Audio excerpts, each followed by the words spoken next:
Uluslararası Af Örgütü, Çin'in kuzeybatısındaki Uygur özerk bölgesinde yaşayan etnik topluluklara yönelik benzeri görülmemiş baskılar sonucunda çocuklarından ayrılan ve mevcut durumda yurt dışında bulunan Uygur ebeveynler çocuklarına kavuşsun diye imza kampanyası başlattı.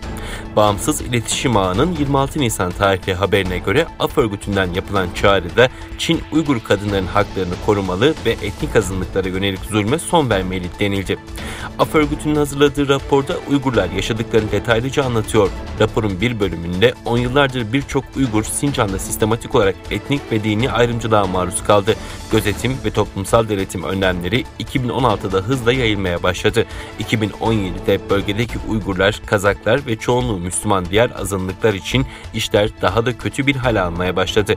O zamandan beri yaklaşık 1 milyon veya daha fazla insan siyasi telkin ve zorunlu kültürel asimilasyonla dahil olmak üzere çeşitli işkence ve kötü muameleye maruz kaldı. Sincan'daki eğitim yoluyla dönüştürme veya mesleki eğitim merkezlerinde keyfi olarak gözaltına alındılar.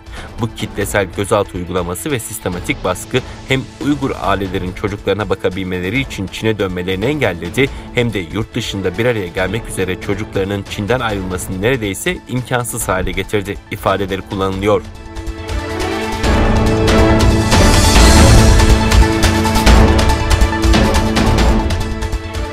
Çin hükümetinin geçtiğimiz aylarda yürürlüğe soktuğu tartışmalı uluslararası sularda Japon gemilerine karşı silah kullanma yetkisi yabancı devletleri de harekete geçirdi.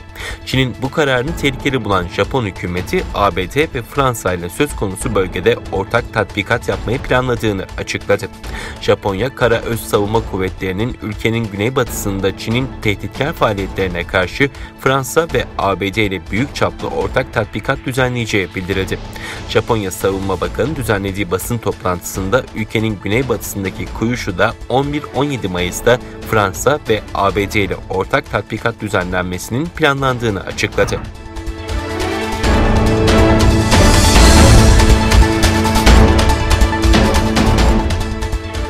Avustralya Savunma Bakanı Çin'le aralarında Tayvan nedeniyle anlaşmazlık yaşanabileceğini bildirdi. Avustralya Yayın Kurumu ABC'de bir programa katılan bakan, ülkesinin Çin'le ilişkilerini ve Afganistan'dan çekilme sürecini ele aldı. Bakan, Çin'le Tayvan konusunda anlaşmazlığa düşmenin göz ardı edilemeyeceğini dile getirdi. Böyle bir anlaşmazlığın korkunç olacağını dikkat çeken Avustralyalı bakan, Çin'in yeniden birleşme konusunda gayet net olduğunu düşünüyorum ve bu onların uzun süreli amaçlarıydı dedi. Bölge genelinde kayda değer bir askeri faaliyet olduğuna dikkat çeken bakan, Tayvan'la Çin arasında da açıkça düşmanlık bulunduğunu söyledi. Avustralyalı bakan ayrıca savunma kuvvetlerimizin ülkemize ve müttefiklerimize karşı bölgede gördüğümüz tehditlerle karşılaşılabilmesi için her zaman olması gerektiği gibi üst düzey hazırlıklarımız var dedi.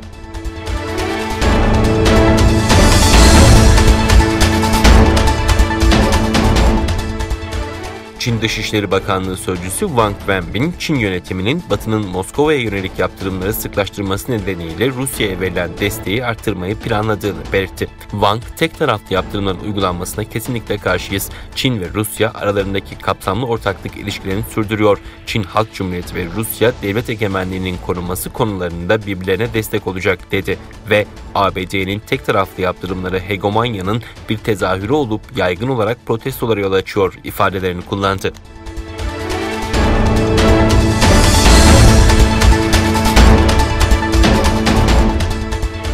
Hintli mevkidaşı Narendra Modi ile telefonda görüşen Japonya Başbakanı Suga Yoshihide, ikili ilişkiler, Hint-Pasifik bölgesi ve salgın hastalıklarla mücadele konularını müzakere etti. Suga, Doğu Çin Denizi ve Güney Çin Denizi'ndeki statükoyu Çin'in tek taraflı değiştirme girişimleriyle 1 Şubat'ta Çin'de yürürlüğe giren yasaya yönelik endişelerini aktardı.